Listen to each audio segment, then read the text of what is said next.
जय शिवराय मित्रांनो, तुमचे स्वागत आहे वांडरिंग ट्रेक RPK या आपल्या चॅनलवर। आज आपण आलेलो आहे मार्कंडेय ऋषींच्या पर्वतावर जाता जाता मी तुम्हाला मार्कंडेय ऋषींबद्दल माहिती सांगणार आहे। मार्कंडेय ऋषी हे हिंदू धर्मातील एक आदरणीय आणि महत्त्वाचे ऋषी मानले जातात। मार्कंडेय ऋषी हे भृगु ऋषींच्या वंशातील आहेत। त्यांचे वडील मृकंड ऋषी आणि आई मृगमती होत्या। मृकंड ऋषींना पुत्र नसल्यामुळे त्यांनी भगवान शंकराची कठोर तपश्चर्या केली। भगवान शंकरांनी प्रसन्न होऊन त्यांना दोन पर्याय दिले, एक अल्पायुषी पण गुणवान पुत्र किंवा दीर्घायुषी पण बुद्धू पुत्र। मृकंड ऋषींनी गुणवान पुत्र निवडला आणि मार्कंडेयांचा जन्म झाला। मार्कंडेयांना त्यांच्या जन्मापासूनच 16 वर्षाचे अल्पायुष्य लाभले होते। त्यांना हे सत्य माहीत झाल्यावर त्यांनी भगवान शंकराची अनन्य भक्ती करण्यास सुरुवात केली। त्यांच्या तीव्र भक्तीमुळे ते बालपणीच वेद आणि शास्त्रांमध्ये पारंगत झाले। मृत्यूवर विजय आणि अमरत्व। जेव्हा मार्कंडेयांचे 16वे वर्ष पूर्ण झाले तेव्हा यमराज त्यांचे प्राण घेण्यासाठी आले। मार्कंडेय त्यावेळी शिवलिंगाची पूजा करत होते। त्यांनी यमराजाला काही वेळ थांबण्याची विनंती केली, पण यमराजाने ऐकले नाही आणि त्यांनी मार्कंडेयांच्या गळ्याभोवती फास टाकला। योगायोगाने किंवा दैवी कृपेने तो फास शिवलिंगालाही स्पर्शला। त्यामुळे भगवान शंकर क्रोधाने शिवलिंगातून प्रकट झाले आणि त्यांनी यमराजाचा पराभव केला।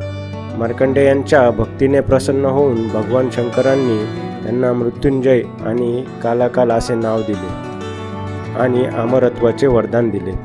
या घटनेमुळे भगवान शंकर कालांतक म्हणूनही ओळखले जातात। मार्कंडेय ऋषींच्या नावावर एक महत्त्वाचे पुराण आहे, ते म्हणजे मार्कंडेय पुराण। या पुराणात धर्म, कर्म, संसार आणि श्राद्ध यांसारख्या अनेक विषयांवर संवाद आणि कथा आहेत। यात देवी महात्म्य, दुर्गा सप्तशतीचाही समावेश आहे, जे शक्ती उपासकांसाठी अत्यंत महत्त्वाचे आहे। मार्कंडेय पुराणात मार्कंडेय ऋषी आणि जैमिनी ऋषी यांच्यातील संवाद आहे। भागवत पुराण आणि महाभारत यांसारख्या ग्रंथांमध्येही मार्कंडेय ऋषींचा उल्लेख आढळतो। ते चिरंजीवी मानले जातात, म्हणजे ते आजही जिवंत आहेत आणि कल्पांतापर्यंत राहतील असे मानले जाते। प्रलयाच्या वेळी त्यांनी भगवान विष्णूंच्या दर्शनाचा अनुभव घेतला होता, अशी कथा भागवत पुराणात आहे।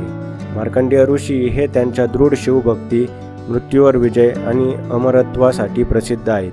त्यांचे चरित्र भक्तांना श्रद्धा आणि देवावर विश्वास ठेवण्याची प्रेरणा देते।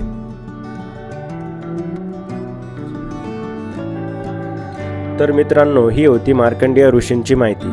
आता आपण ट्रेकबद्दल बोलूया। मार्कंडेय पर्वताचा ट्रेक हा मध्यम स्वरूपाचा आहे, परंतु ट्रेकिंगला जाताना शक्यतो सकाळचाच वेळ निवडा, कारण दुपारी खूप ऊन असते, त्यामुळे तुमचे डिहायड्रेशन होऊ शकते। मंदिरापर्यंत जाण्यास सुमारे 2 तास लागतात। 1 तास चालल्यानंतर आपल्याला पठारी भाग लागतो। पठारी भाग पार केल्यानंतर आपल्याला पुन्हा ट्रेक करावा लागतो। पर्वताच्या टोकावर गेल्यावर आपल्याला मार्कंडेय ऋषींचे मंदिर दिसते। या मार्कंडेय ऋषींच्या मंदिरात सुंदर असे मार्कंडेय ऋषींची मूर्ती आहे आणि या मूर्तीच्या समोरच आपल्याला सप्तशृंगी मातेचा गड दिसतो। मित्रांनो, ट्रेक करताना चांगले शूज वापरा। पाण्याची बाटली, टोपी आणि थोडासा नाश्ता जरूर सोबत ठेवा। कृपया परिसरात स्वच्छता ठेवा, कचरा अजिबात टाकू नका। मार्कंडेय पर्वत फक्त ट्रेक नाही, ती एक आध्यात्मिक यात्रा आहे।